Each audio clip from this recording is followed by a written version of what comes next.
Commodity TV, live from the Mines and Money in London, day number 2, and our first interview guest is somebody I would say out of the energy metal space, I would call it. Nigel Robinson, the CEO of Central Asia Metals. Yes, good morning, Tim. I'm very well, thank you. How are you? Good. How's the conference so far? Good so far. Busy day yesterday. It seemed a bit busier than last year, I have to say. Lots of people attending our booth. We've got a booth here, from different angles, from investment angles, from actual BD opportunities, and just networking on mining products, basically. So good afternoon, actually. Good to hear. Great. So you are operating 2 mines, one in Kazakhstan and one in North Macedonia. Could you just give us an insight in the mines, the projects, and in your company? Yeah, quick overview. We listed on the London Stock Exchange, the AIM part of the London Stock Exchange in 2010, and we raised $60 million at the time to build what's known as an SXEW facility. That's solvent extraction, electro-winning copper cathode facility in Kazakhstan, more or less in the centre of Kazakhstan, just north of Lake Balkhash. It's an in-situ dump leach project, so we don't move any of the ore, so it's very low-cost operation, and then we put it through this SXEW plant, which is used the world over for around about 30%, I think, of the world's copper production. We only produce small amounts, around about 14,000 tonnes per annum, and the world's output of copper, as you probably know, is closer to 22 million tonnes. So a very small operator, but very low cost and profitable. We built the plant on time back in 2012, and this year we celebrated our 10-year anniversary of production at Kounrad. And so to date, we've produced around about 134,000 tonnes of copper, pure cathode copper at very low cost. Our average over that 10-year period has been 54 cents per pound, which is around about in dollars per tonne, and the mining industry is bad for this, isn't it, Tim? Wow. In terms of different metrics, etc. It's about $1,100 per tonne of C1 cash cost, and copper, as we know, is selling around today $8,000 per tonne. So a highly profitable operation, around about a 79% EBITDA margin at that operation. On the back of the success there in 2017, at the back end of 2017, we spent $402.5 million to acquire an underground lead and zinc mine in North Macedonia. This is more traditional mining, where you drill and blast and take the ore to the surface and put it through a flotation plant to create lead and zinc in concentrate. And annually we produce around the quantum of 20 to 22,000 tonnes of zinc in concentrate and about 27 to 29,000 tonnes of lead in concentrate, which we send to smelters for onward sale into the commodity markets. So what's the resource base at these 2 mines, and what's mine life? Yeah, mine life both. In Kazakhstan, Kounrad has a mine life out to 2034, and at Sasa it's a mine life out to 2037, at those kind of levels of production that we just talked about. Okay. So you're paying dividend, which I would love as an investor. That's great to hear. Since when do you pay a dividend, and what's the history of the dividends? Yeah, the dividend's an interesting one. When we first set out at Kounrad and came into production, as I said before, in April 2012, in the first 8 months of the remaining of that year, we were generating good cash flows. Metal prices were fairly good, low cost operation, and we decided to institute a dividend policy. And at the time, it was based on a percentage of the revenue at Kounrad. And then, obviously, when we acquired Sasa, we had to mature a little bit from that into a free cash flow basis. So we have now been paying dividends since 2012. Our current dividend policy is that we pay back to shareholders a range between 30% to 50% of the free cash flow that is generated from those 2 operations. And in the first half of this year, that was $52 million of free cash flow. So we paid back for the interim dividend this year a 10 pence dividend, which equated to 40% of that free cash flow number. Okay. So I think you already mentioned that you have a high EBITDA or high margins. So can you tell us something about this? Yeah, we like to operate in the lower end of the cost curve. We haven't got any debt on the books because we paid the debt off from what we used to acquire Sasa. So it makes it easy to sleep at night, should we say, Tim, in many ways.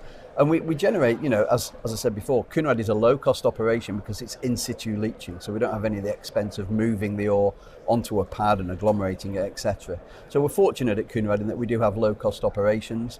And at Sasa, what attracted us to Sasa was, again, low-cost operations. As a consequence, we operate in the lower end of the cost curve, and therefore we produce higher EBITDA margins. At a group level, that's around about the 60% level. Okay. So no debt no left? Debt now. No debt left. No debt left. What's cash in the bank? Cash in the bank is around about the $55-60 million mark. We've fully repaid the debt, which was $187 million that we took on to acquire Sasa. We've fully repaid that back in August of this year. So the treasury balance is building up, and our intention is to use that money in three ways effectively. One is to continue the dividends back to shareholders, because I think it's been very well received. If we take on an acquisition, it will be to pay back debt on that acquisition, because we will use debt funding to finance it probably. And also to grow the business at Sasa. We're doing a project at the moment at Sasa, which is to transition the mining method from what is currently a sub-level caving method to cut and fill method, which has got a lot of benefits in terms of improved safety. It will increase the life of the mine effectively, because it will allow us to go lower with the geotechnical stresses in the mine body. And also there's a very important factor, which is the environmentally friendly management of the waste that comes out of the mine, which will then be done through dry stack tailings and putting almost half of that waste back into the void through paste. So also in green energy, because you built a solar power plant. Yeah. Can you comment a little bit on this? Yeah, I mean, we've worked hard over the last 3 years at our kind of ESG credentials, and we've put out 3 sustainability reports now. In Macedonia, we've acquired 100% renewable energy from our electricity supplier. We have a certification process that confirms that that is 100% renewable. So in Kazakhstan, which as many people will know, is primarily a country that's based on coal-fired power, effectively, and we take our power from the grid. The cost of that power we benefit from, because it is very low cost. But in order to show our green credentials and show some kind of willing towards a transformation in Kazakhstan, we thought we'd build a solar farm. I think on commercial terms, it's probably about break even, because you're comparing cost of solar power, which is actually quite cheap these days, with the cost of what at the moment in Kazakhstan is very low power costs really. So it wasn't driven by a commercial requirement to save costs. More driven by our ESG credentials, and that power plant is quite small by international standards. It's going to cost about $5 million for a 5 megawatt plant, and will supply about 16 to 18% of our electrical requirements at the Kunrad SXEW facility, and reduce greenhouse gas emissions by about 10% in Kazakhstan.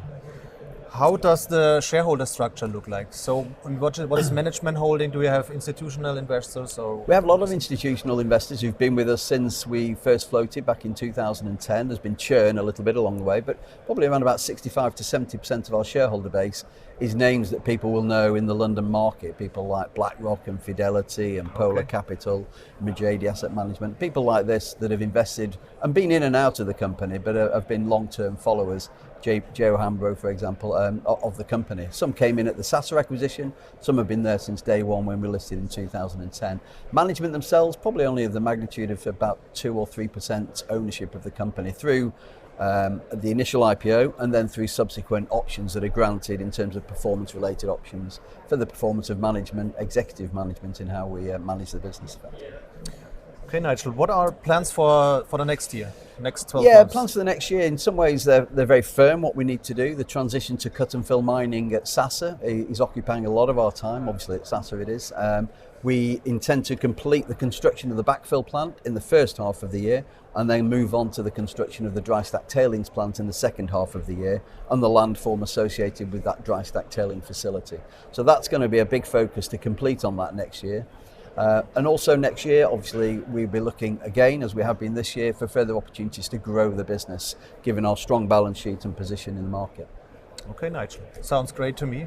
Thank you for your time and for this insight in your terrific company. Okay, thank you. Really like it and appreciate it. Okay, thanks very much for your time, Tim. Thank you. That was Nigel Robinson, the CEO of Central Asia Metals, live from the Mines and Money in London. I would say check out the company, do your own research, and bye-bye from London.